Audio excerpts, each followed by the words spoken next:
Halo, assalamualaikum teman-teman semua. Balik lagi sama Nay di No Sharing. Nah, sesuai judulnya, minggu ini Nay akan sharing mengenai tips-tips selama kehamilan dan persiapan persalinan atau lahiran kalian. Oke, disclaimer teman-teman. Jadi ini sharing videonya pure berdasarkan pengalaman pribadi kehamilan anak pertama. Jadi saat ini Nay sedang masuk di week 38 minggu. Jadi ini sharing mengenai pengalaman ketika hamil anak pertama ini. Jadi ketika tahu tuh Nay agak bingung apa yang harus dilakukan, gitulah ceritanya. Nah, buat kalian yang nonton video ini, mungkin kan ada juga yang lagi hamil kayak Nay, atau emang lagi program hamil, atau emang iseng aja video yang muncul di timeline kalian. So, welcome, selamat mendengarkan curhatan Nay selama beberapa menit ke depan. Sebelum kita mulai ke videonya, jangan lupa kalian subscribe channel kita, karena tiap minggu kita akan update video mengenai cooking ataupun sharing. Sharingnya banyak, biasanya kita suka sharing tentang apa aja, oke? Oh ya, sebelumnya Nay itu juga pernah sharing mengenai hal ini juga di Instagram Nay, @nadiarahmatin. Kalian bisa follow kalau kalian tertarik, karena Nay juga sering sharing-sharing di sana dan suka ngupload dan infoin kalau misalnya kita ngupdate video YouTube yang baru. Jadi langsung aja kita ke videonya. Tips-tips yang harus kalian tahu ketika kalian sedang menjalani kehamilan adalah yang pertama, ketika kalian hamil, pastikan cek ke dokter. Setelah cek ke dokter itu, kalian harus banget belajar dan cari-cari informasi. Nah, ini tuh penting banget, karena lahiran itu umpamanya ujian. Jadi kalau kalian mau ujian, kan harus tahu persiapannya dulu ya. Kalau kalian ujian datang tanpa persiapan apapun, tanpa kisi-kisi apapun, biasanya blank, dan nanti kan pasti akan sebel, kayak oh my god, I'm so screwed up di ujian tadi gitu kan. Jadi untuk tidak membuat trauma, untuk tidak membuat pikiran negatif ketika kalian lagi ujian, kan pasti stres nantinya ya. Aduh, gue belum belajar, terus nanti nilainya jelek gitu. Untuk menghindari trauma yang kayak gitu, kalian tuh harus membekali diri kalian dengan informasi-informasi. Jadi kalian harus belajar, karena lahiran itu adalah momen yang pasti akan kalian ingat. Jadi apa ya, coba kalian gini aja deh, kalian coba tanya ke bunda kalian, ke orang tua kalian, ke mama kalian, tanya waktu ngelahirin tuh kayak mana. Pasti dia masih inget lahirannya tuh kayak gimana, sampai berdarah-darah gitu misalnya, tahu sampai ngedennya kayak mana, terus ke rumah sakit jam berapa, dia pakai baju apa, pasti masih ingat orang tua kalian. Karena emang lahiran tuh momen yang terkenang, kayak once in lifetime moment gitu loh. Nah, kalau nanti misalnya kalian lahiran terus dapat pengalaman yang jelek lahirannya, misalnya kalian lahirannya sangat sakit, pasti sering kan dengar cerita kayak gitu, lahirnya sakit banget gitu. Itu kan pasti akan kalian ingat dan akan menyebabkan kalian trauma pasca lahirannya. Nah, makanya mungkin kalau ada istilahnya baby blues, jadi bisa aja ngaruh karena kalian tuh stres banget atau trauma banget waktu lahiran. Bahkan mungkin yang paling parahnya kalian pernah dengar kali ya, ada orang yang jadi nggak mau hamil lagi karena yang pertama udah sakit banget, udah deh satu aja anaknya gitu. Nah, kalau untuk belajar dan cari informasi itu di sekarang kan gampang banget ya, zaman online kayak gini. Jadi kalian tuh bisa dapat informasi dari mana aja sebenarnya. Dari YouTube bisa, dari artikel-artikel di Google bisa. Tapi kalian harus pastikan sumbernya terpercaya. Nah, aku biasanya waktu persiapan hamil nih, aku baca-baca ada artikel dari bidan kita. Nanti aku akan cantumin link webnya dia.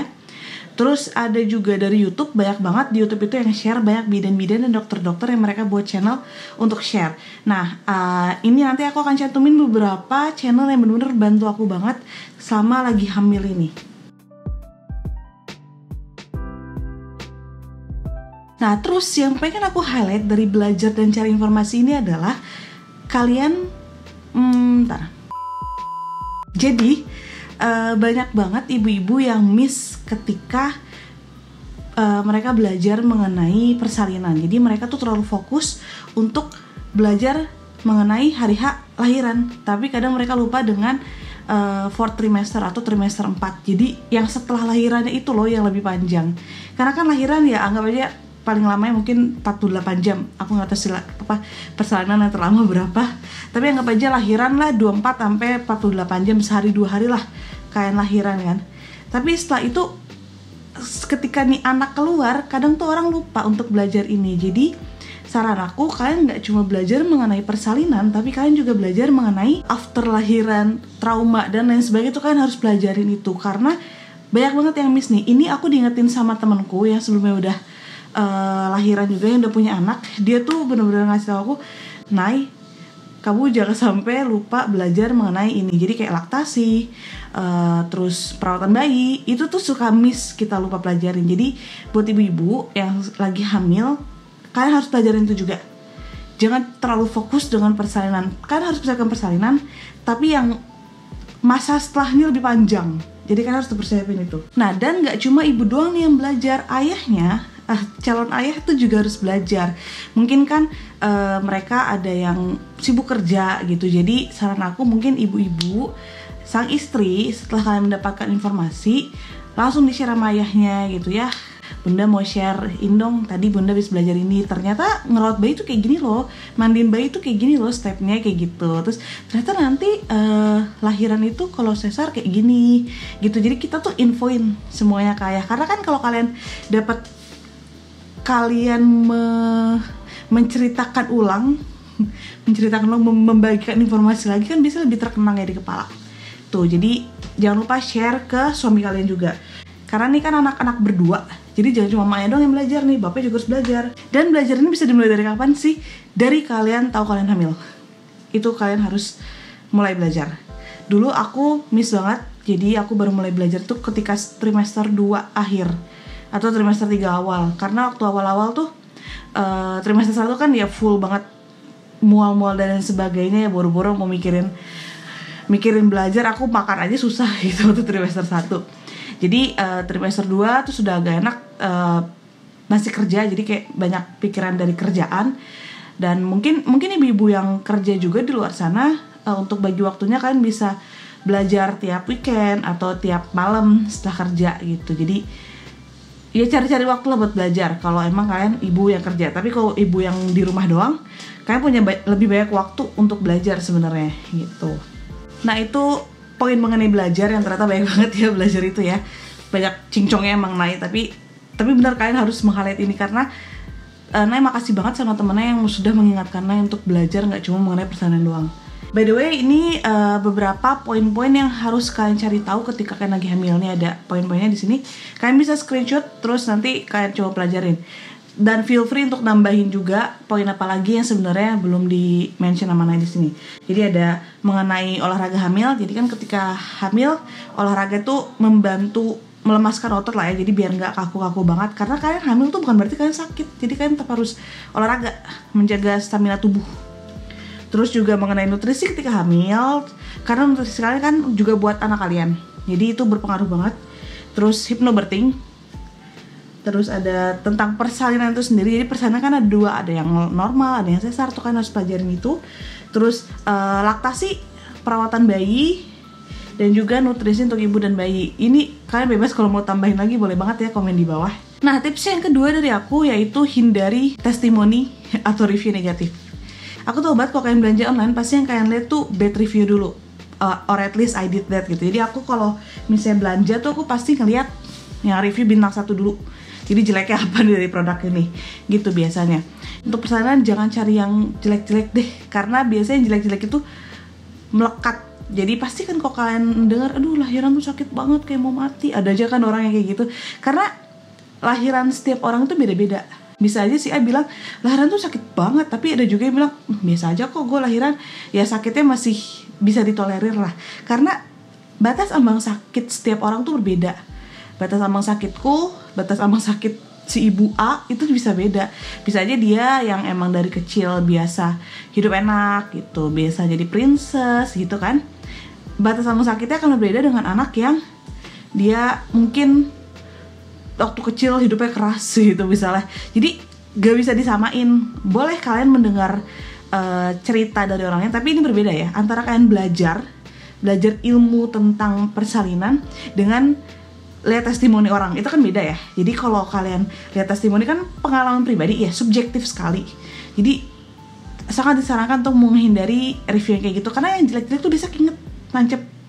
Nah, by the way, poin ini tuh juga salah satu yang jadi masukan dari teman-temanku yang udah punya duluan. Jadi mereka menyarankan seperti ini. Dan aku sangat menghindari banget review-review negatif. Oke, tips berikutnya adalah temukan dokter atau provider yang tepat. Kenapa sih menemukan dokter yang tepat itu merupakan tips? Ya iyalah karena ini kan apapun pengalaman kalian ketika hamil akan kalian ingat, termasuk ketika kalian mendapatkan dokter yang tidak cocok. Jadi aku kemarin waktu awal hamil, aku check up ke satu dokter, terus aku nggak cocok banget sama dokter ini, aku jadi males. Sedangkan kalian kalau sama dokter itu kan check up ya 9 bulan lah ya, selama 9 bulan.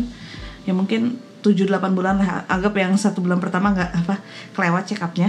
Selama 9 bulan kalian akan ketemu dia terus, akan tanya-tanya sama dia. Kalian butuh informasi dari dia karena ya dia dokternya kalian, dia yang akan ngecek kalian. Kalau kalian nggak cocok kan nanti bawaannya tekanan batin ya. Ya nggak sih? Jadi waktu itu aku dapet dokter ini satu, aku sekali datang ke dia, aku nggak cocok, aku sebel banget. Akhirnya aku langsung mencari dokter yang lain.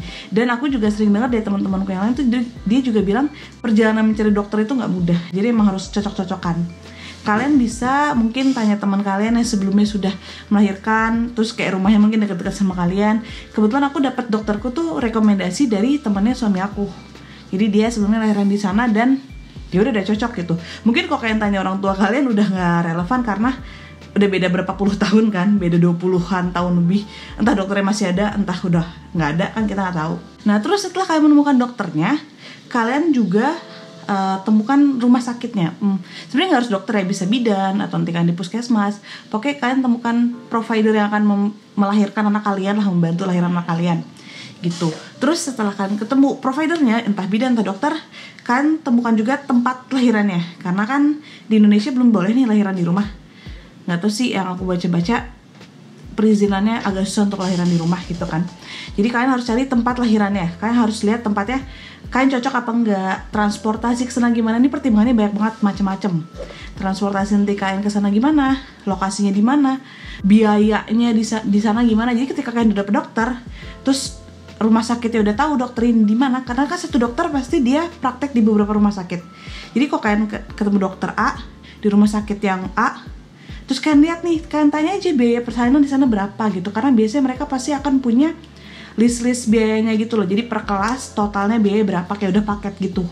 Biasanya entah di luar obat atau udah termasuk obat, itu kan beda-beda kan tergantung indikasi si pasiennya ini nanti. Terus kalau ternyata dokternya cocok tapi biayanya nggak cocok, kalian coba tanya dokter praktek di mana lagi, cobalah ke tempat praktek yang lain, lihat biaya dia di sana gimana. Pokoknya pertimbangannya itu, kalau dari aku mungkin lokasinya di mana, terus cover asuransi kalian atau enggak. Kalau kalian pakai asuransi, biayanya berapa, pokoknya transport ke sana gimana, itu harus kalian pertimbangkan. Kok misalnya rumah sakitnya jauh, tapi kalian bisa naik tol aja cepet, dibanding rumah sakitnya dekat tapi kayak lewat pasar, terus jalannya susah, macet. Jadi kan bisa jadi pertimbangan juga gitu. Setelah kalian menemukan dokter yang cocok, rumah sakit yang cocok, barulah kalian akan mulai menjalankan medical check up kalian kan selama ini kan, medical check up tiap bulannya, USG dan lain sebagainya. Nah ini kalian harus banget catat semuanya, itu penting banget. Karena biasanya ibu hamil tuh ada istilahnya namanya pregnancy brain. Jadi biasanya agak pikun-pikunan, karena aku gitu. Suamiku pun mengakui kalau aku rada lolot selama hamil. Jadi aku sering banget kayak aku udah menanyakan pertanyaan A, terus aku tanya lagi, terus aku kayak tadi aku udah nanya ya mas ya, terus kayak suamiku cuma iya udah gitu. Tapi suamiku sabar alhamdulillah. Tapi adekku kadang nggak sabar, kayak iya kakak tadi udah nanya, ngapain nanya lagi gitu loh. Jadi memang diakui selama kehamilan ada ibu-ibu yang mungkin otaknya jadi agak lupaan gitu. Jadi mungkin baiknya apapun ditanyain, karena ketika check up kan pas lagi trimester 1-2 itu kita check up sebulan sekali ya. Kadang tuh lupa pas nyampe ke dokternya kan nanya, ada yang mau ditanyain gak bu gitu. Terus kita lupa, aku sama mas cuma lihat-lihatan apa ya mau ditanyain ya. Itu kayak mending kalau kalian ada pertanyaan langsung dicatat aja biar kalian gak lupa ketika kalian lagi check up. Dan ini gak cuma soal pertanyaan ke dokter doang ya, check up doang. Jadi kalian juga bisa catat. Kalau aku tuh biasanya nyatet kayak aku mau pelajarin apa gitu. Misalnya aku ngeliat video A tapi aku gak sempat nonton, aku save linknya, aku share ke masukin. Pokoknya aku tuh entah ngecatet dimanapun. Biasanya aku di HP sih catat ya, tentang kayak apa yang mau aku pelajarin, apa yang mau aku beli, itu tuh aku catat semua. Karena emang sepikun itu aku selama hamil. Lalu selanjutnya, tips yang tidak kalah penting adalah persiapkan semua biaya, termasuk biaya-biaya tak terduga. Ini jelas penting ya, karena kan hamil pasti akan mengeluarkan biaya. Dari pertama kali hamil aja tuh pasti udah ada biaya, minimal biaya susu hamil, biaya vitamin, biaya nutrisinya, gitu-gitulah. Pokoknya ini harus banget disiapkan. Bahkan aku saranin ketika kalian sudah program untuk hamil, kalian tuh juga harus mulai mempertimbangkan atau nabung untuk kehamilan ini. Nah, untuk persiapan ini mungkin untuk lahiran ya, kita biasanya untuk lahiran dan check up ya biasanya itu kan kita akan dibantu dengan asuransi, kayak sekarang ada BPJS, atau kalau kalian di kantor kalian ada asuransi biasa di cover juga sama asuransi. Nah itu kalian harus pertimbangan juga, jadi kayak apa yang di cover, apa yang enggak, dan apa yang harus gue siapin duitnya sendiri. Kalau di cover kan kayak kita nggak terlalu mikirin lah ya. Nah kadang kalau untuk lahiran tuh misal udah di cover itu juga kayak nggak full, misalnya kita di covernya cuma 200.000 terus kita lahiran 500.000 gitu, berarti kan kita ada biaya tambahan kan yang harus kita tambah di luar yang di cover asuransi. Itu kalian juga harus pertimbangkan. Nah jadi setelah yang tadi poin sebelumnya, setelah kalian ketemu dokter dari rumah sakitnya, kalian tuh juga, bukan poin sebelumnya sih, 2 poin sebelumnya, kalian tuh juga harus tanya-tanya mengenai biaya persalinannya. Seperti yang aku bilang, biasanya mereka udah ada price listnya, kelasnya apa, harganya berapa, dapat apa aja, terus kayak apa yang nggak di cover. Terus sekarang kalian juga harus nambahin biaya tak terduga lain tuh adalah cek COVID, karena biasanya sekarang tiap mau lahiran tuh kita harus ada yang swab, ada yang rapid, itu tergantung rumah sakit. Jadi itu juga kalian harus tanyain ke tempat kalian mau lahiran nanti. Oh ya, by the way, untuk BPJS aku nih nggak tahu gimana prosedurnya. Mungkin kalian bisa cari informasi untuk BPJS prosedur lahirnya gimana, tapi aku dengar dia full cover sih semuanya gitu, karena aku nggak pakai BPJS untuk lahiran.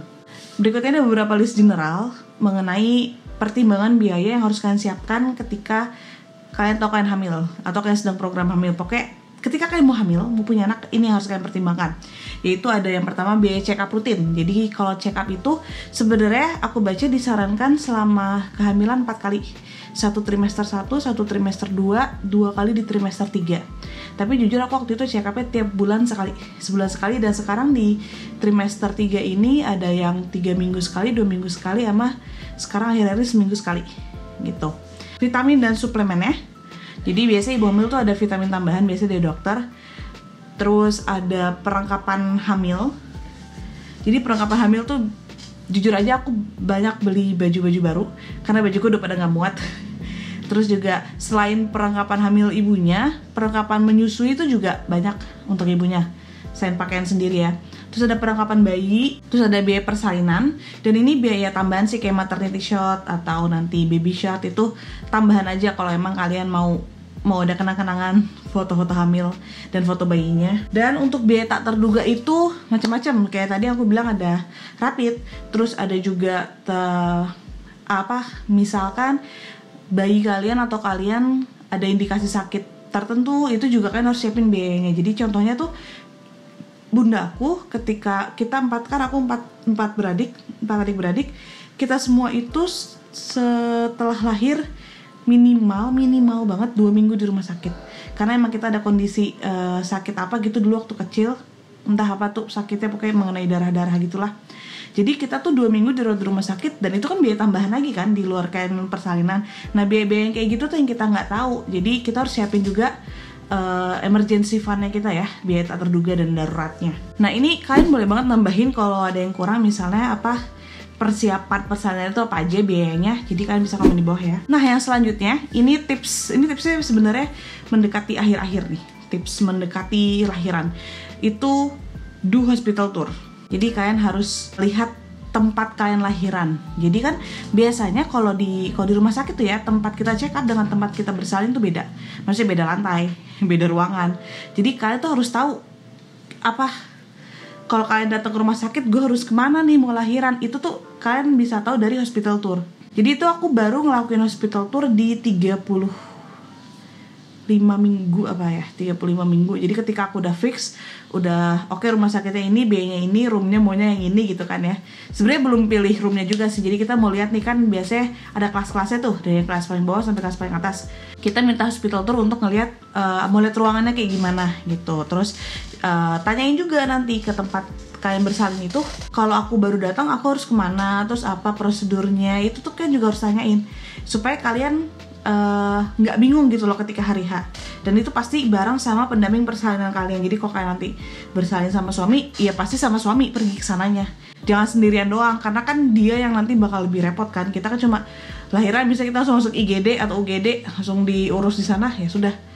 Terus nanti suami yang repot ngurus administrasi dan sebagainya. Pokoknya hospital tour tuh kalian harus tahu di mana kantin, di mana kantin atau restoran ya, di mana toilet, terus di mana ruang bersalin, di mana ruang perawatan, di mana baby show-nya, di mana, pokoknya itu kalian harus tahu administrasinya di mana. Terus kayak mungkin kalau mau beli tisu di mana, dan gak cuma di hospital doang tapi sekitarnya. Misal sebelah rumah sakit, oh ada Indomaret, ada tempat makan apa, pokoknya itu harus kalian tahu. Tips selanjutnya ini tips general, tapi ini emang harus di highlight, yaitu hope for the best but prepare for the worst. Kalian pasti akan mengharapkan semua yang terbaik kan, tapi kalian juga harus persiapkan kondisi-kondisi tidak terduga. Jadi contohnya misalnya gini, kalian pengen banget lahiran normal, pengen banget kan pro normal banget gitu, tapi atas indikasi tertentu kalian diharuskan untuk sesar. Kadang ada ibu-ibu yang mungkin nggak siap, jadi kayak banyak kan istilahnya yang aduh kalau gue lahiran sesar tuh bukan ibu gitu, ada aja selintingan kayak gitu. Tapi kalau emang ternyata pilihannya emang normal tidak bisa, kan banyak ya indikasi yang membuat kita nggak bisa lahiran normal. Itu ya kalian harus siap. Jadi kalian tetap berharap yang terbaik. Tapi kalau emang yang terburuk muncul, maksudnya aku nggak bilang lahiran sesar buruk ya, maksudnya terburuk di pikiran kalian, di kepala kalian, ya sudah kan akan siap gitu. Terus atau misalnya kalian pengennya amit-amit misalnya pas lagi kita lahiran, karena sekarang prosedurnya harus di swab atau di rapid, ternyata kan positif. Nah itu kan berarti kalian biasanya kalau udah tahu kayak gitu positif pasti bingung tuh ya. Nah itu sebelum kalian panik, kalian tanyakan dulu nih prosedurnya. Jadi kalian harus persiapkan juga untuk kemungkinan terburuk kayak gitu. Kalau aku udah tanya, jadi ketika lagi tanya-tanya mengenai lahiran ke rumah sakit, ke dokternya aku tanya, kalau emang nanti saya positif, itu gimana prosedurnya dok? Jadi infonya tuh biasanya kalau kita positif, kalau di rumah sakitku yang ini, nanti akan dirujuk ke rumah sakit untuk rujukan COVID gitu. Terus dia info kalau misalnya positif, biasanya nggak bisa normal bu, jadi disuruhnya sesar gitu.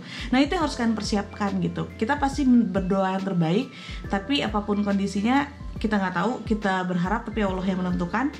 Jadi ya udah, kita harus persiapkan itu. Jadi siapin mental kalian gitu. Jangan sampai nanti kalau ternyata kemungkinan terburuk datang terus kalian bingung, panik, buyar semuanya gitu. Balik lagi nih ke poin nomor 1, jangan sampai kalian punya pengalaman melahirkan yang buruk. Dan yang terakhir, percaya sama diri sendiri, believe in yourself, dan jangan lupa berdoa. Oke? Jadi semuanya sudah kita siapkan, entah apapun nanti jalannya, semua akan kembali ke jalan kehendak yang Maha Kuasa. Oke, kalian percaya aja dan berdoa, ya diulang lagi, tapi itu intinya. Oke, jadi semangat buat teman-teman yang lagi hamil. Semoga tips-tips dari Nay ini membantu dan bermanfaat buat kalian. Sebenarnya itu aja sih yang baru kepikiran. Mungkin ada beberapa lagi tips-tips dari teman-teman di luar sana yang udah punya pengalaman, tapi belum Nay sebutin. Bisa banget share di bawah ya, komen aja di bawah apa tips dari kalian, karena itu akan membantu banget. Ini aku berharap banget ketika aku lagi hamil, ketika aku tahu aku hamil, aku berharap banget aku tahu ini. Jadi aku gak telat, karena ya itu tadi aku bilang, aku belajar telat. Terus jadi ketika aku udah mulai resign kerja, baru aku punya waktu untuk belajar gini. Cuma kan bisa aja ada ibu-ibu yang gak sempat, jadi waktu mereka mungkin lebih terbatas karena dia tiap harinya kerja. Jadi makanya aku share video ini, semoga banget bisa membuka pikiran teman-teman sekalian. Dan mungkin nextnya Nay akan share mengenai tips-tips setelah lahiran kali ya. Jadi mohon doanya juga ya teman-teman. Nay lagi menunggu gelombang-gelombang cinta dari si kakak. Semoga perjalanan kita nanti lancar. Teman-teman yang lagi hamil juga sehat-sehat terus semuanya. Dan teman-teman yang udah nonton video ini, udah mampir kesini, thank you banget. Semoga video kita bermanfaat dan dapat membantu kalian. Jangan lupa kalian like video ini dan share juga ke teman-teman kalian yang mungkin membutuhkan informasi ini. Terus subscribe juga channel kita, karena tiap minggu kita akan update video mengenai cooking ataupun sharing. Dan panjang nih biasa belakangnya. Dan ini ada video-video lain dari Notivi. Sampai ketemu di minggu depan ya. Dadah. Dadah. Aku sudah ada kedua-duanya.